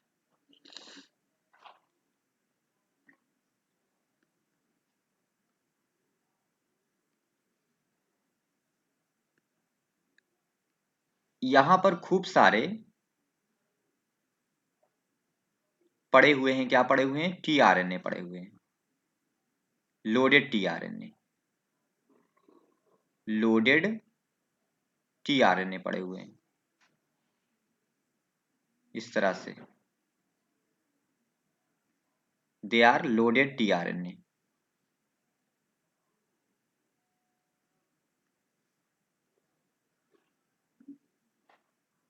खूब सारे सेल के अंदर टीआरएनए यानी जो ट्रक होते हैं वो पड़े रहते हैं इस तरह से। ये सारे लोडेड टीआरएनए हैं, इनके ऊपर अमीनो एसिड लोड है। अभी मैं लोड करवा देता हूं, यानी ये अमीनो एसिड टीआरएनए है। ये क्या है, अमीनो एसिड टीआरएनए है। ये मैंने अमीनो एसिड लोड करवा दिया। तो ये सब क्या है, ये सब है अमीनो एसिड टीआरएनए। ठीक है, कहां पे पड़े, सेल के अंदर पड़े हुए हैं। आपको पता है कि ये जितने टीआरएनए हैं, इन सारे टीआरएनए पर क्या होगा, कोई ना कोई क्या होगा, एंटी कोडॉन होगा। यहाँ पे एंटी कोडॉन होगा, सब पे होगा एंटी कोडॉन, ऐसे एंटी कोडॉन होगा। वो जो एंटी कोडॉन होगा, उस एंटी कोडॉन का जो कोडॉन होगा एमआरएनए पर, उसी के अकॉर्डिंग इस टीआरएनए पर अमीनो एसिड लोड होगी। जो अमीनो एसिड होगी वो उस एंटी कोडॉन के कोड के अकॉर्डिंग यहाँ पर लोड होगी टीआरएनए पर, सब पे। ठीक है ना, तो ये चीज आपको कंफर्म है। ये बहुत इंपॉर्टेंट चीज है कि हर एक टीआरएनए पर जो एंटी कोडॉन है, उसका जो कोडॉन होता है टीआरएनए पर, उस कोडॉन के अकॉर्डिंग जो कोडॉन उस जिस अमीनो एसिड को कोड करता है, वही अमीनो एसिड इस टीआरएनए पर लोड रहती है, वही वाली अमीनो एसिड उस टीआरएनए पर होती है। ये चीज आपको ध्यान रखना है। ठीक है ना, अब आप आ जाओ राइबोसोम पे वापस, इस जगह पे आओ। मैंने आपको अभी थोड़ी देर पहले बताया था कि राइबोसोम पे 3 साइट हैं, 3 साइट राइबोसोम पे होती हैं। एक साइट जो आपकी है बेटा, जिसको आप क्या कहते हो, पहली वाली साइट को क्या बोलते थे, पहली वाली साइट को आपने नाम दिया था, सर आपकी आवाज बिल्कुल नहीं आ रही है, डोंट वरी समझ डोंट में वरी, नहीं आ रहा। पहली वाली जो साइट थी, पहली वाली साइट को मैंने नाम दिया था ए साइट। सेकेंड वाली जो साइट थी उसको मैंने नाम दिया था पी साइट, और लास्ट वाली जो साइट थी उसको मैंने नाम दिया था ई साइट। 3 साइट थी, यहां पर 3 साइट थी। ठीक है ना, राइबोसोम के ऊपर। अब प्रोटीन बनाता हूं, चलो सबसे पहले क्या करना है, सबसे पहले बेटा आपको ये चीज ध्यान रखनी है कि जो एमआरएनए आप देख रहे हो ऊपर जो आया हुआ है, उस एमआरएनए पर आपने क्या करना है कि जो पहला जो कोडॉन होगा एमआरएनए पर, जो पहला कोडॉन होगा वो कोडॉन होगा AUG। अगर इससे पहले भी कुछ है तो उसको कोडॉन नहीं मानेंगे, पहला ट्रिपलेट AUG होगा। AUG पहला ट्रिपलेट है,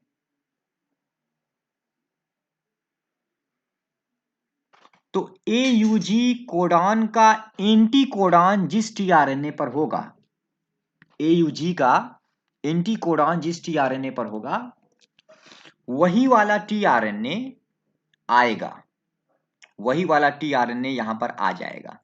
ठीक है ना, तो मैं टीआरएनए ला देता हूं।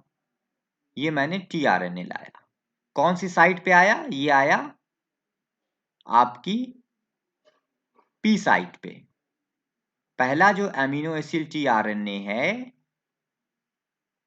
ठीक है ना, पहला जो अमीनो एसिड टीआरएनए है वो आया कहां पर, पी साइट पे आया, पी साइट पे।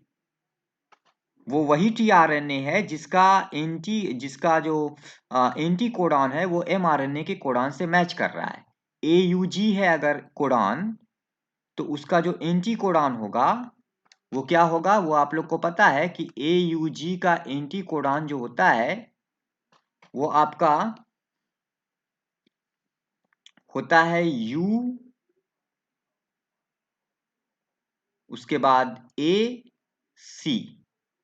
तो वो जो टीआरएनए होगा, एमिनो एसिड टीआरएनए जिसका एंटी कोडॉन यूएसी होगा, वही वाला टीआरएनए आएगा और एमआरएनए के इस कोडॉन के साथ उसका एंटी कोडॉन मैच कर जाएगा। और जैसे ही मैच करेगा उसके बाद बगल में यानी कि जो ये वाली साइड खाली पड़ी हुई है जिसको हम बोलते हैं ए साइट पे एक आपका कोडॉन आएगा, ए साइट पे एक दूसरा टीआरएनए आएगा। चलिए ए साइट पे भी एक टीआरएनए लाते हैं, एमिनो एसिड टीआरएनए। ये हो गया ए साइट पे अमीनो एसिड टीआरएनए। बेटा ये जो एयूजी के बाद जो अगला यहाँ पर कोडॉन है एमआरएनए पे, मान लो वो यू है, तो उसी के हिसाब से यहाँ पर जो है क्या होगा, यहाँ पर एंटी कोडॉन होगा। यू का एंटी कोडॉन का मतलब ये हो गया कि यू फॉर यूरेसिल, तो इसका होगा एडेनिन, ए, ठीक है ना, इस तरह से ये एंटी कोडॉन होगा। तो जिस हिसाब से एमआरएनए पर कोडॉन आएंगे, वैसे ही वहां पर राइबोसोम पर टीआरएनए आएगा, ठीक है ना। जैसे पहला एयूजी था, पहला कोडॉन एमआरएनए पर एयूजी था, तो जो टीआरएनए आया वो टीआरएनए वो आया जिसके अंदर एंटी कोडॉन क्या है, यूएसी है, ठीक है ना। उसके बाद बेटा क्या करना है, अगला जो एयूजी के बाद अगला जो कोडॉन था वो यूयूई था मान लो, तो जो टीआरएनए आएगा वो ऐसा आएगा जिसका एंटी कोडॉन यू से मैच करेगा, यानी ए आएगा। उस पर भी उसी के अकॉर्डिंग अमीनो एसिड लोड होगी, यू जिस अमीनो एसिड को कोड करता है वही है ये अमीनो एसिड, ठीक है ना। अब यहाँ पर एक एंजाइम होगा बेटा जिसको बोलते हैं अमीनो एसिड ट्रांसफरेज। ये क्या करेगा ना, इस जो पी साइट पर मौजूद टीआरएनए है इसके अमीनो एसिड को उठाकर बगल पे ए साइट पर जो टीआरएनए है उसके अमीनो एसिड के ऊपर रख देगा, इस तरह से बॉन्ड बना देगा दोनों के बीच में। यहां से बॉन्ड कट करेगा और इस वाले बगल में जो ए साइट पर जो टीआरएनए है उसके अमीनो एसिड के ऊपर इस वाले अमीनो एसिड को उठाकर रख देगा, उनके बीच में बॉन्ड बना देगा। ये बहुत इंपॉर्टेंट चीज है, ठीक है ना। तो ये जो आपका है ये यहां से आपने डिलीट कर दिया क्योंकि ये चीज चली गई वहां पे। तो अब ये जो टीआरएनए जो आपका पी साइट पे खड़ा है, ये पी साइट पे जो टीआरएनए खड़ा है, ये टीआरएनए जो है वो अब चला जाएगा, कहां चला जाएगा, वो चला जाएगा ई साइट पे। कैसे, ये जो पूरा राइबोसोम है ये खिसकेगा, मूव होगा, किधर मूव होगा, ये मूव होगा राइट साइड में, पूरा राइबोसोम मूव होगा राइट साइड में, दाहिनी तरफ मूव होगा राइबोसोम। टीआरएनए नहीं मूव होगा और ना एमआरएनए मूव होगा, ये दोनों अपनी जगह पर ही हैं। केवल मूव होगा ये पूरा राइबोसोम को आप खिसका दोगे दाईं तरफ, एक स्टेप आप खिसका दो। जैसे ही आप एक स्टेप आप खिसका दोगे तो फिर क्या होगा, आपको पता चल गया होगा कि ये जो आपका टीआरएनए है ये टीआरएनए चला जाएगा यहां पर, इसको आप यहां बना दो, ई साइड पे चला गया टीआरएनए, ठीक है ना। ये टीआरएनए यहां चला गया और ये वाली जगह जो हो गई वो खाली हो गई, ये जगह आपकी क्या हो गई, खाली हो गई, ठीक है ना। इसको आपने क्या कर दिया, खाली कर दिया, ठीक है ना। और ये वाला जो आपका टीआरएनए है ये यहां आ जाएगा, ये यहां आ जाएगा। जब ये यहां आ जाएगा इस तरह से इसको आपने बना लिया, ये आपका यहां आ गया और इसके ऊपर अमीनो एसिड लोड है। अब ये जगह आपकी खाली हो गई, कौन सी साइट? ए साइट खाली हो गई। ए साइट पे ये जो AUG ऊपर है, ये AUG तो बेटा आगे चला गया ना, ये AUG तो आगे चला गया ना, यहाँ पर चला गया, थोड़ा लेफ्ट साइड में खिसक गया ना। तो यहाँ पर कौन आ गया? यहाँ पर AUG की जगह पर क्या आ गया? AUG की जगह पर यहाँ पर आ गया UUU, ये यहाँ पर आ गया। और ये जो UUU है, ये आप क्योंकि उसको आपने बगल में खिसका दिया है, तो यहाँ पर आप कुछ और लिख लो। मान लो आपने यहाँ पे लिख दिया UGG, ठीक है ना। अब UGG के अकॉर्डिंग एक नया tRNA आएगा, यहाँ पर एक नया tRNA आ गया। ये tRNA वही आएगा जिसका एंटी कोडॉन UGG से मैच करेगा। तो इसका एंटी कोडॉन क्या होगा? U फॉर यूरेसिल, इसका मतलब यहाँ पर होगा क्या? एडेनिन। G का होगा C और G का होगा C, ACC ये आ जाएगा, ये यहाँ पर आ जाएगा, ठीक है ना। ACC आ जाएगा, तो ACC एंटी कोडॉन वाला tRNA आ जाएगा और उसके ऊपर लोड होगा क्या? उसी के अकॉर्डिंग एक अमीनो एसिड लोड होगा। फिर क्या होगा? फिर ये जो P साइट पे ये जो tRNA खड़ा है, इस tRNA के इन दोनों अमीनो एसिड को उठाकर ये जो एंजाइम है अमीनो एसिड ट्रांसफरेज, ये क्या करेगा? इन दोनों को उठाकर यहाँ पे जोड़ देगा, इसके ऊपर रख देगा ऐसे। और जैसे ही रख देगा तो आपका ये खाली हो जाएगा। खाली हो जाएगा तो ये आपका, फिर ये राइबोसोम पूरा एक स्टेप मूव करेगा राइट साइड में। जब ये एक स्टेप राइट साइड में मूव करेगा तो ये जो आपका tRNA है, ये tRNA आपका चला जाएगा कहाँ पर? ये tRNA आपका चला जाएगा कहाँ पर? E साइड में, और ये tRNA बाहर चला जाएगा, ठीक है ना। इसी तरीके से mRNA के कोडॉन के अकॉर्डिंग tRNA आते रहेंगे A साइट पे, फिर वो tRNA आएंगे P साइट पे, और P साइट पे आते ही उन पर जो अमीनो एसिड होगा उसको अमीनो एसिड ट्रांसफरेज एंजाइम उठाकर A साइट पे मौजूद, बगल में मौजूद जो tRNA है उसके अमीनो एसिड के ऊपर रख देगा। और वो जो P साइट पे खड़ा अमीनो एसिड है, P साइट पे खड़ा जो tRNA है वो खाली हो जाएगा। वो लोड था, अब वो अनलोड हो जाएगा। और फिर एक स्टेप राइबोसोम आगे खिसकेगा, और इस तरह से करते करते धीरे धीरे आप देखोगे कि एक प्रोटीन की चेन बनती चली जाएगी। ऐसे ऐसे एक प्रोटीन की चेन बनती चली जाएगी, ठीक है। प्रोटीन की चेन बनती चली जाएगी। लास्ट में अब प्रोटीन कब तक बनेगी? प्रोटीन कब तक बनेगी? जब mRNA पर कोई स्टॉप कोडॉन आ जाएगा। जैसे मान लो आ गया स्टॉप कोडॉन, मैंने अभी को बताया था आपको UAA, मान लो UAA आ गया, दिस इज स्टॉप कोडॉन। जब mRNA पर UAA आ जाएगा, जैसे मान लो ये UAA यहाँ पर आ गया, अंदर आ गया, और जैसे ही यहाँ पर UAA आ जाएगा, UAA या फिर UAG या फिर UGA, इनमें से कोई भी एक आ जाएगा, तो बेटा UAA जो होता है वो स्टॉप कोडॉन होता है, ये किसी अमीनो एसिड को कोड नहीं करता। तो UAA के सामने कोई tRNA नहीं आएगा, बल्कि क्या आएगा?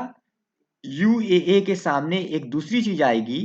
उस चीज को आप क्या बोलते हो? उसको आप बोलते हो, क्या बोलते हो उसको? आप बोलते हो रिलीजिंग फैक्टर। क्या बोलोगे? Releasing factor. जैसे ही mRNA पर UAA आ जाएगा राइबोसोम के P साइट पर अंदर, वैसे ही UAA के सामने तो कोई अमीनो एसिड वाला tRNA आएगा नहीं, क्योंकि UAA तो किसी अमीनो एसिड को कोड करता नहीं है। तो इसलिए हम यहाँ पर क्या लाएंगे?